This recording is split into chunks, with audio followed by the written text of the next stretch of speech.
Yeah, 41 points in the absence of what was the leading receiver in the NFL in Nico Collins coming into this week. He said slow to and fast through. Sort of properly outlines not just running the football, but their history in Foxborough. 0-7 until Sunday. Houston gets their first win in New England in franchise history.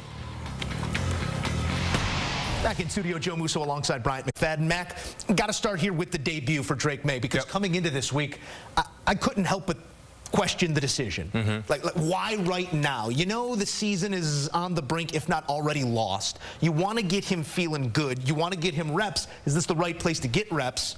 Maybe we got an answer of yes in this game. What did you make of Maye's day? Well, first and foremost, before we get to Drake, let's start with the offensive line. They're still bad. Yeah. They're still not good. That's not changing. You really Drake got an opportunity to see how concerning the offensive line has been. But he fought through it. I mean, he got beat up, he got hit, he got sacked. There were a few hits on Drake. I was like, wow, you might need to get him out of the ball game. But he was battle tested, he fought back. He threw for over 200 yards. You know, 3 touchdowns, 2 costly interceptions.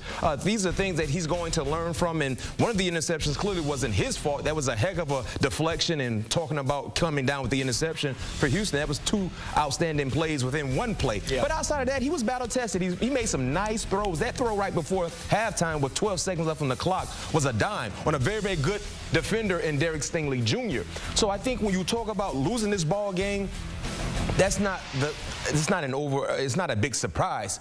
But I think you walk away saying, you know what? The young fella looked pretty good in moments. He had moments, and if you can kind of get the offensive line to perform better, just be able to sustain their blocks long enough so he's not harassed as much as he was harassed in today's matchup, maybe you can see more from Drake Maye.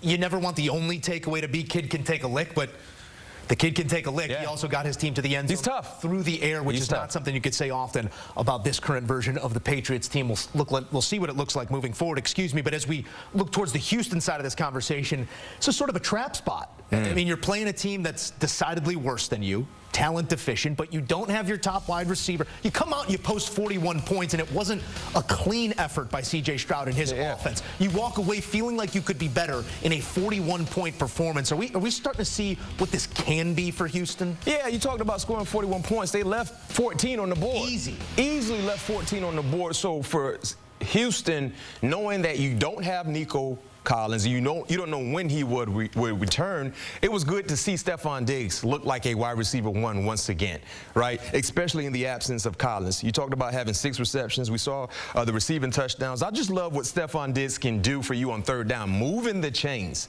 He's a very, very experienced route runner, and he understands the concepts of creating separation in critical moments like 3rd down. And lastly, for me, when you talk about the offense, you didn't have a big C.J. Stroud day today. It was more of an mediocre day compared to his standards, but he made plays. But I would like to highlight Joe Mixon.